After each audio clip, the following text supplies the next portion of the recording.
Okay, so Tristan, you got to see a very classic, uh, where I'm from, the 1985, The Legend of Billie Jean.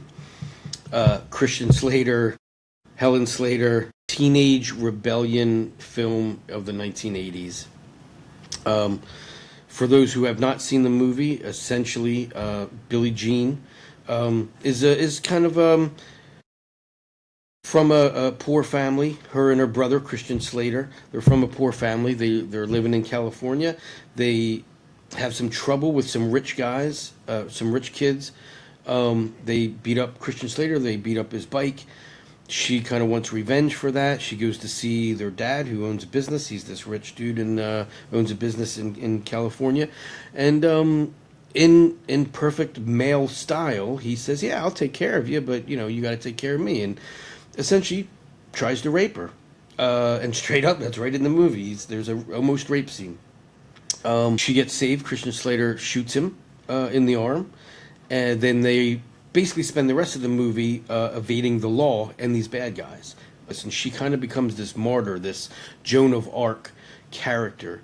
As they're going on the run, it turns out that a lot of the other people who are her fans help her out. They help her actually evade the law in this sort of weird back alley thing, right? The soundtrack is mirrored with 1980s. Pat Benatar, Invincible is thrown throughout the whole movie. It's one of the greatest. There's also an iconic scene where she gets filmed, giving a speech to the media about her situation. It's the whole fair is fair thing where she does. Everybody quotes that from the 80s. Anybody that grew up knows that scene. It's iconic. What did you think? Where were you? This is we just recently me and Shelby just recently rewatched it after a few years, but again, this was a staple in growing up in my generation. No, yeah, I mean, I would say the best part of this movie is Helen Slater. She gives a very emotionally driven yet badass performance. For the '80s, when you think about it, a lot of it is very like cheesy, I guess, or cheeseball. This one takes the cheeseballness, but also just has a good story behind it. So you're kind of a lot of the dialogue or a lot of the storyline is pretty goofy, but for some reason it just kind of hooks you anyway. And Yeah, the soundtrack also helps. It's really really like thrilling. Even the one in the mall, the whole or I think it was the mall, right, where they're chasing each yeah, other and then they threw yeah. like the marbles on the ground and everything. Like that was good. That was really really well done. Whenever Helen Slater is like being a badass, but then when they cut to other things or when they have the stuff that they show with the family or the detective or something, I'm like, this is good for the plot, but I'm just all I want to see is Billie Jean. I'm Billie Jean Davy, and I want to set the record straight. It was a very simple story, right? There was no tricks. There was no like, oh, that's a fantastic shot, or there was nothing like mesmerizing necessarily about it. It's simply there's this girl, and again, if you throw back to Stranger Things, right? How well they crafted the '80s. That was this movie. This was everything in the '80s, right? You honestly, you really thought as a teenager that there were other teenagers like you, probably in other cities, that would help you out. That would like literally Yeah. help you go underground and escape, the law.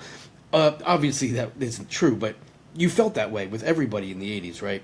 It's an age-old story. It's the poor.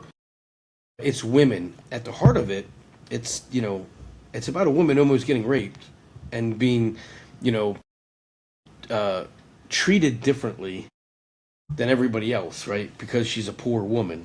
And it's very sad to say, but I guarantee you today that's still happening. There's probably still some rich business owner in California, and some hot blonde comes into the shop. He's going to think he can get away with some stuff, right? So what they were fighting for back then and what Pat Benatar was fighting for in the song hasn't changed much, but this is like something where we're rebelling against as the youth. And it's a good rebellion to have. And I think it's a great movie for that. But I think it's a fantastic movie. It's one that I think everybody should watch. Anybody who's especially in the film, because there could always be a bigger discussion about the soundtrack to a movie, right? Like, when you really want to convey emotion and you throw a song in there, sometimes it just really works. Yeah, you have to pick the right songs, and I think these songs were just so they fit right in. It honestly just felt like in that moment that's what they were thinking, or that's the music that was playing. It's never just like I feel like some movies nowadays just play needle drops for the sake of needle drops, just because it's a good song and they want that song in their movie. But this one, I felt like it was perfectly placed in at the right time. I think it was almost part of the script. It was almost like what the characters Yeah. were saying was this song. And yeah, I think it worked out perfectly. It really did. Definitely A+. I'm very glad that you actually watched it. Yeah, I definitely was a little disappointed that I guess later on Billie Jean tries to trap Michael Jackson, and Right. That- Well, Michael Jackson's always saying it. The kid is not my son, but yeah, maybe it is. I don't know. You're getting too famous. What the film